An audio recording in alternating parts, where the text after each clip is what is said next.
Die Hüftoperation ist längst vorbei. Die Schmerzen sind vielleicht deutlich besser geworden. Das Röntgenbild sieht gut aus und der Arzt sagt, die Prothese sitzt perfekt. Und trotzdem hängst du immer noch, vielleicht seit Monaten oder Jahren. Und genau das verunsichert viele Menschen. In diesem Video bekommst du eine klare, evidenzbasierte Erklärung, warum du und viele andere Patienten noch hinken nach einer Hüftprothese-OP, welche häufigste 4 Ursachen dahinter stecken und welche Übungen helfen, dein Gangbild wieder zu verbessern. Und wenn du jemanden kennst, der nach einer Hüftprothese immer noch hinkt, schick ihm gerne dieses Video weiter. Die Übungen hier sind oft ein wichtiger Baustein, um wieder sicher und natürlicher zu gehen. Als erstes die oft übersehene Schwäche an der Hüftaußenseite. Die häufigste Ursache für ein anhaltendes Hinken ist eine Schwäche der seitlichen Hüftmuskulatur. Vor allem eines Muskels, dem Gluteus medius. Das ist der Muskel vom Kreuzbein seitlich zu der Hüfte hin, an der Außenseite. Seine Aufgabe ist extrem wichtig. Jedes Mal, wenn du auf einem Bein stehst, in dem Fall auf das operierte, verhindert er, dass dein Becken zur anderen Seite absackt. Genau das passiert aber häufig nach einer Hüftoperation. Der Muskel ist geschwächt und der Körper versucht das zu kompensieren. Dann entsteht dieses typische Weglehnen des Oberkörpers beim Gehen. Man versucht, den Oberkörper auf die Protheseseite hinzuschieben, damit diesen Muskel besser arbeiten kann. Viele Menschen merken das selbst gar nicht. Ein ganz einfacher Hinweis: Stell dich einmal auf das operierte Bein. Einfach das gesunde Bein hochheben, wenn du sofort wackelst oder dein Becken absinkt oder du versuchst, dich zu der Seite lehnen, in der Richtung, wo du operiert worden bist, könnte genau dieser Muskel noch zu schwach sein. Aber nicht nur der Gluteus ist häufig schwach.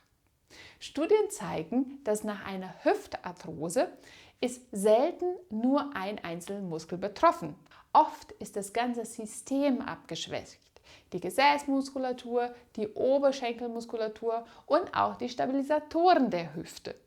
Das führt dazu, dass du zwar weniger Schmerzen hast, aber noch nicht wieder voll belastbar bist. Typischer Hinweis: Treppen sind anstrengend, längere Wege führen wieder zu mehr Hinken oder du fühlst dich auf einer Seite einfach unsicher. Das ist kein Rückschritt, das ist fehlende Kraft. Und jetzt kommt ein Punkt, den vielen unterschätzen. Die dritte Ursache: Das Gleichgewicht ist noch nicht zurück. Nach der Operation vertraust du dein Körper den operierten Bein oft noch nicht ganz vollständig. Das führt dazu, dass du beim Gehen schnell von dem operierten Bein wieder weggehst und die Standphase, die Zeit, wo auf dem Bein draufsteht, verkürzt wird. Du weichst unbewusst ab. Das sieht dann aus wie eine Schonhinken.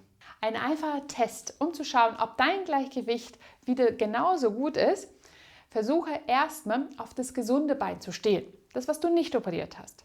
Du solltest in der Lage sein, 30 Sekunden gerade, stabil, ohne festzuhalten, dort zu stehen. Und dann versuchst du das Gleiche auf der operierten Seite. Stell dich mal einfach mal hin, 30 Sekunden lang solltest du stabil und gerade, ohne festhalten, auf der operierten Seite stehen können. Und dann noch der letzte Punkt. Dein Gehirn hat das Hinken gelernt. Das ist der Punkt, den vielen unterschätzen. Wenn du lange Zeit Schmerzen hattest, hat dein Körper gelernt: Belaste weniger, mach die Schritte etwas kürzer, schütze deine Hüfte.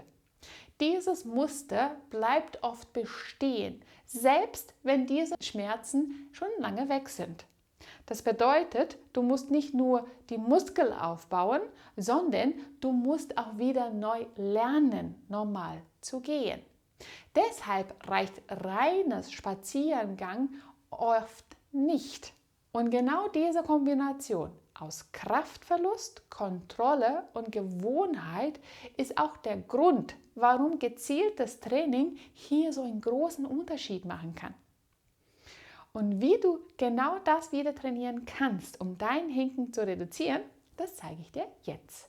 Die erste Übung dient zur Stärkung, zur Kräftigung vom Gluteus medius. Wenn du Hüftschmerzen hast, kommst du nicht drum herum, genau diesen Muskel zu stärken. Und das kannst du super gut mit einem Gummiband oder noch besser wäre so einem geschlossenen Gummiband. Den haben wir erstmal zusammengebunden. Und da steigst du mit deinen beiden Füßen. Und jetzt ist der Unterschied, wenn du das Gummiband unten an den Füßen machst, ist die Übung schwerer. Gleich nach einer OP oder wenn du noch nicht so gut trainiert bist, kannst du das Gummiband auch etwas nach oben, direkt oberhalb von den Knien platzieren. Dann such dir mal einen Gegenstand, wo du dich ein bisschen festhalten kannst. In diesem Fall werde ich jetzt die linke Seite trainieren.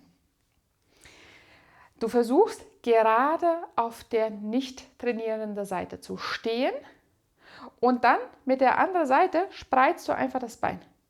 Langsam weg und wieder zurück. Dein Fuß bleibt die ganze Zeit, bzw. die Zehen, nach vorne zeigen. Spreizt es weg, halte es ein paar Sekunden und dann wieder zurück. Du bleibst die ganze Zeit mit so einer Grundspannung, erhöhst nur dieses, indem du wegspreizt und dann langsam wieder zurück, aber nicht so, dass das Gummiband komplett locker ist. Es muss immer so eine leichte Grundspannung schon da sein und dann seitlich weg mit dem Bein und dann langsam wieder zurück. Langsam weg, kurz halten und dann langsam wieder zurück. Diese Übung solltest du dann für 12 bis 15 Mal wiederholen und im besten Fall schaffst du das Ganze 2 bis 3 Mal. In dem Fall, wenn du eine operierte Hüfte hast, ist es genauso gut, wenn du die gleiche Übung auch auf der anderen Seite machst, weil in dem Moment, wo jetzt das operierte Bein dein Standbein ist, muss der Gluteus auf der Seite dein Becken stabilisieren, damit das Becken nicht runterfällt. Das heißt, auch wenn du jetzt einfach auf das Bein stehen bleibst und die nicht operierte Seite wegbringst, wirst du spüren, dass in der Hüfte tief an den Gesäßmuskel du eine Aktivierung hast. Dieser Muskel wird gefördert und muss auch da arbeiten, damit du stabil auf dem Bein stehen kannst. Auch da 12 bis 15 Wiederholungen und das ist schon dann eine aktive Pause und du kannst dann gleich weitermachen, die zweite Serie auf beide Seiten. Wie wir schon gelernt haben, nicht nur der Gluteus medius ist geschwächt, aber auch die gesamte Muskulatur von der Hüfte und vor allem die Muskeln, die deine Hüfte strecken, die sind besonders häufig betroffen. Diese Übung ist genau dafür. Am besten machst du die Übung und du beugst deinen Oberkörper nach vorne, zum Beispiel, wenn du dich an einen Tisch ablehnst oder in der Küche an der Arbeitsfläche. Du beugst den Oberkörper nach vorne und dann gehst du mit der operierten Seite nach hinten und außen weg. Ebenfalls da kurz halten und dann wieder zurück. Die Hüfte strecken und nach außen weg. Kurz halten und wieder zurück. Dein Standbein ist nur mit dem Knie ein kleines bisschen gebeugt, damit die Belastung auf das Gelenk etwas weniger ist. Und du machst da wiederholt 12 Bewegungen. Nach hinten, kurz halten und dann wieder weg. Ebenfalls hier trainierst du dann halt auch die andere Seite und achte darauf, dass du dein Becken weder nach unten fallen lässt, auch nicht solltest du komplett so rüberfallen. Fußgelenk, Kniegelenk und Becken bleiben auf einer Ebene. Dein Oberkörper ist leicht nach vorne gebeugt. Jetzt musst du stabil auf der operierten Seite stehen und die andere Seite führst du nach hinten und raus. 12 Wiederholungen sollen das werden. Langsam und kontrolliert. Und dann trainierst du gleichzeitig die Stabilität von der operierten Seite. Genau wie bei der Übung davor solltest du auch hier 2 Serien durchführen. Die nächste Übung ist fast eine meiner Lieblingsübungen, wenn es um die Hüfte geht. Das ist das seitliche Beckenkippen an einer Stufe bzw. an einer Erhöhung. Wichtig ist, dass du deinen Fuß auf eine Erhöhung drauf platzierst. Das kann ein paar Bücher sein, das kann auch eine Stufe sein. Du brauchst nur etwas, wo du eine kleine Erhöhung vom Boden hast. Dann platzierst du das operierte Bein auf diese Stufe drauf. Noch besser ist, wenn du vor dir eine Geländer hast, wo du mit dem Oberkörper gerade bist. Achte darauf, dass du dein Gleichgewicht bzw. deinen Körper nicht so weit auf das Bein rüberlehnst, sondern schön gerade in einer Linie bleibst. Und das Ziel ist jetzt, dass du die gesunde Seite oder beziehungsweise die nicht operierte Seite, die wirst du jetzt nach unten führen, Fersen zu Boden und dann einfach das Bein wieder heben, nach oben. Du bleibst mit der operierten Seite auf der Stufe drauf und du hebst dein gesamtes Bein- und Körpergewicht sozusagen über das Becken, damit es nach oben kommt und wieder runter. Dreh das einmal um. Von hinten würdest du es dann halt so sehen. Immer noch mit der linken Seite. Der Fuß ist auf der Stufe drauf. Du bleibst mit dem Oberkörper gerade. Die andere Seite bewegst du jetzt nach unten Richtung Boden. Dein Becken ist jetzt schief. Die Muskulatur wird jetzt arbeiten, den Gluteus und auch die Gesäßmuskel, um dein Becken nach oben zu bringen. Und dann wieder runterlassen. Du gehst wieder von dieser schrägen Lagerung und ziehst dann das Becken nach oben, bis du gerade bist. Wichtig hierbei ist, dass du nicht ausweichst und mit dem Knie arbeitest. Du wirst gerade hier an der Seite von der Hüfte und tief im Becken spüren, wie diesen Muskel anfängt zu arbeiten. 10 bis 12 Wiederholungen sollen das werden. Und ebenfalls hier solltest du mindestens 2 Serien von der Übung durchführen. Wenn dir dieses Video gefällt und du mehr lernen möchtest, wie du von zu Hause aus mit einfachen Übungen deine Beschwerden lindern kannst, dann abonniere meinen Kanal. Hier zeige ich dir jede Woche neue Übungen für deine Gesundheit. Und wenn du schon an der Treppe bist, dann machen wir gleich weiter mit der nächsten Übung zur Stärkung der Bein- und auch Gesäßmuskeln. Das wird ein seitlicher Aufsteigen auf eine Treppenstufe. Je weiter du dich von der Treppe hinstellst, desto schwieriger ist die Übung. Je nachdem, wie lange deine OP schon her ist, kannst du dich etwas mehr oder etwas weniger herausfordern. Also stell dich seitlich hin, mindestens hüftbreit. Je weiter, desto schwieriger. Dein Fuß, das operierte Bein, ist jetzt die Seite, was auf der Stufe drauf ist. Dein Fuß zeigt nach vorne. Falls du Schwierigkeiten haben solltest mit dem Gleichgewicht, kannst du dich gerne hier vorne an einem Geländer festhalten oder du nutzt einen Besenstiel, um dir jetzt ein bisschen mit dem Gleichgewicht zu helfen.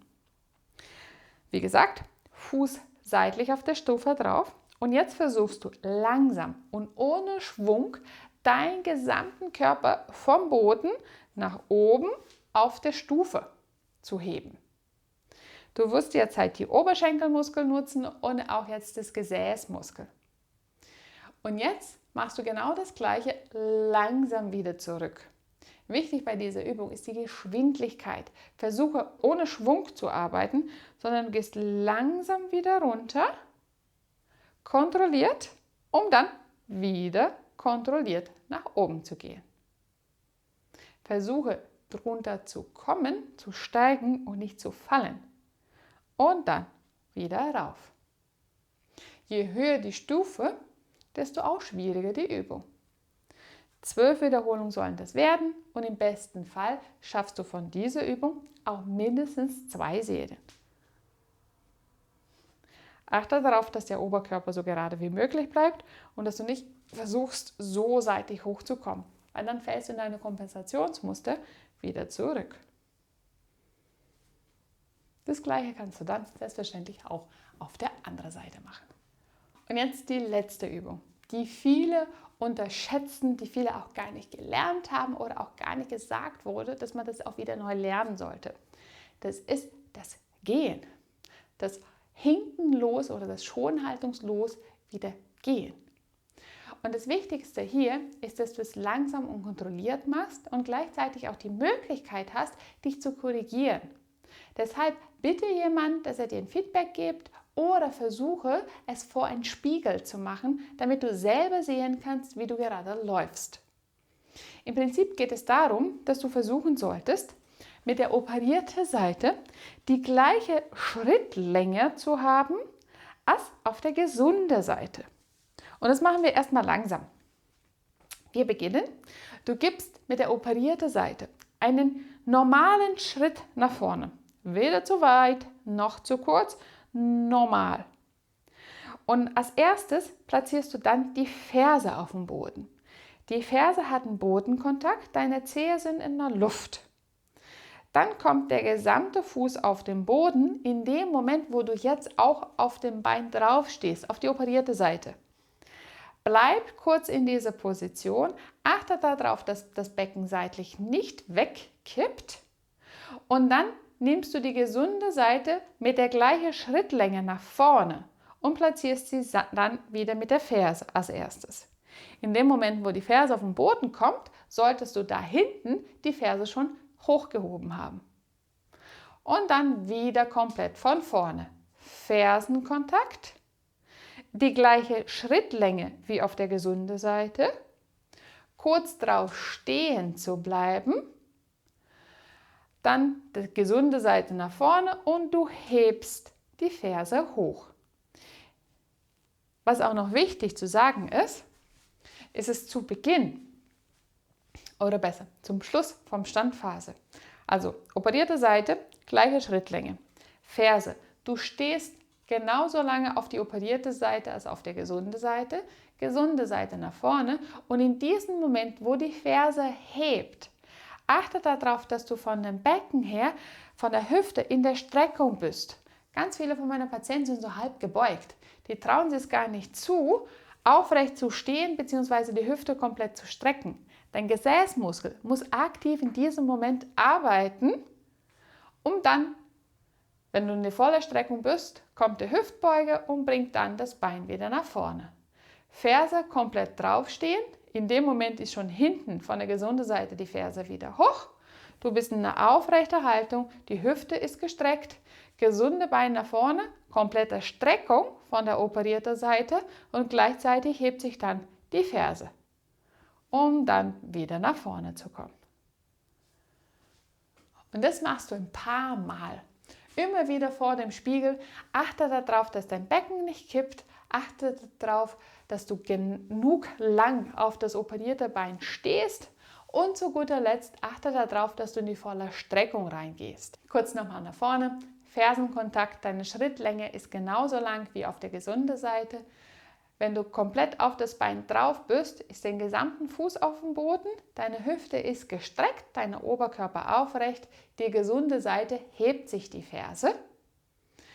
Bleib genauso lange auf dem operierten Bein, als du auf die gesunde Seite bleibst. Wenn du jetzt das gesunde Bein nach vorne bringst, sollte deine Ferse schon da hochgehoben sein und deine Hüfte ist gestreckt.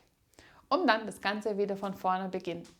Fersenkontakt, du stehst auf dem Bein, gerade stehen bleiben, das Becken sinkt nicht ab, sondern bleibt gerade in einer Ebene. Wenn du da drauf stehst, bring die gesunde Seite nach vorne, Fersenkontakt und hinten ist schon die Ferse wieder hoch. Diese 5 Übungen können dich gut dabei unterstützen, ein normales Gangbild wieder zu lernen und deinen Hinken endlich wieder loszuwerden.